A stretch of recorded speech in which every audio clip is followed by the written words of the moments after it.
Was VR better 5 years ago? With people like myself who have been interested in VR since the early days, with stuff like the original Oculus Rift, this has been a growing question.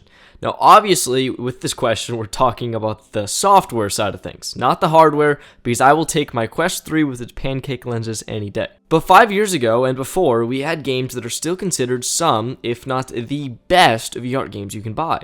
Half-Life Alyx, Asgard's Wrath, Boneworks, Beat Saber, Lone Echo, Superhot, Walking Dead Saints and Sinners, and a ton of others. These are all still must-buys. It's not to say that we haven't had bangers in recent years like Batman, Asgard's Wrath 2, Vertigo 2, Resident Evils in VR, Gran Turismo 7, and others, but the frequency of AAA titles and the overall production value in games as a whole seems to have gone down. This is due to a few reasons. First of all, the hardware scene has changed.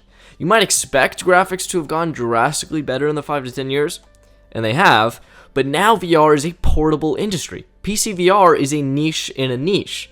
I can't recall the last massive PC VR only game that came out. The audience on Quest is so much larger. This means that developers need to make sacrifices. They can't make games that compete graphically with the likes of Half-Life Alyx on a portable headset. Not yet anyways. On top of this, the audience for VR has changed. Before, it was mainly adults, early adopters who were also gamers, buying and playing VR for the best experiences.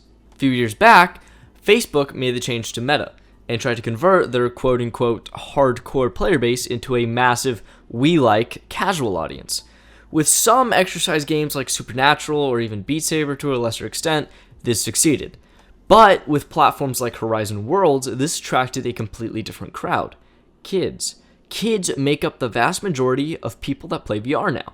Games have, of course, been made to reflect this. They are more gimmicky, usually free, and almost always multiplayer experiences that feed into short attention spans. Look, I've had a ton of fun with games like Gorilla Tag, but the issue is that games like this is pretty much dominant on the storefront.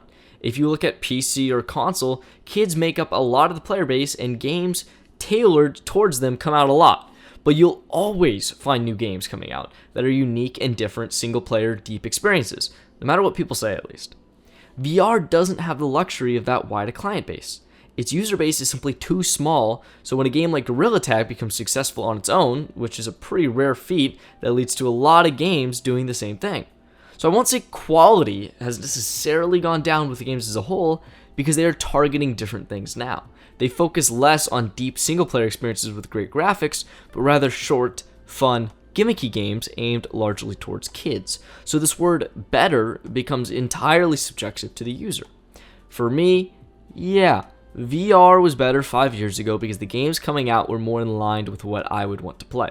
And the multiplayer games we got, stuff like Walkabout Mini Golf and Echo Arena, were awesome games.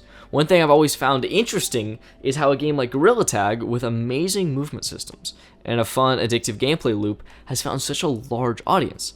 Yet a game like Knock, which a lot of you probably don't even know what it is, I would argue has just as revolutionary a movement system, yet it is pretty much completely dead.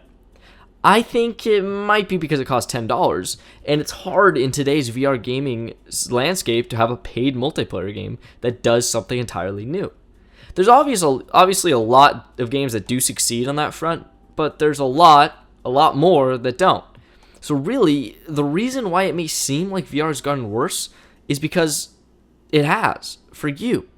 Deep single-player games with great graphics and unique gameplay mechanics aren't being made as much because they are harder to make on portable hardware and even harder to find an audience for in a small industry that typically rewards free multiplayer experiences or games based on famous IP. And I don't think it's healthy. I don't want to bash or hate on games like Gorilla Tag because I love them. They're still some of the most fun you can have in VR, if not the most fun. However, I think it's fair to compare them to the junk food of gaming. It's almost like TikTok. Some of the funniest stuff is on it, and it's quick, easy to watch, and I get lost for hours, but I feel better if I just watch a movie. The same is true with games, or any form of medium, really. The reason I think single-player games have this effect in the gaming landscape, for example, is the consistent context they have. If that makes any sense, because it's basically like a narrative or gameplay mechanics that continue to evolve throughout a playthrough. It's a consistent context that evolves. Am I going to play 100 hours of Valorant or even Clash Royale? Of course, but they don't give me the satisfaction I get from a Last of Us or a God of War. With VR, there needs to be a balance, and that balance used to be a lot more there. What's really to blame for this is Meta, the company whose billions bought nothing, pretty much. Horizon Worlds is just not very good, and I'd rather have 5 Batman VRs and Asgard Wrath 2s compared to that lousy platform. They need to put their resources in games that are quote-unquote must-play experiences. They have created some in the past few years, but they need more because that's what's going to drive the consumer base. It's gamers, it's people that are willing to make the plunge on new technology because they know this is an experience that's worth having. They've created some, but they need more.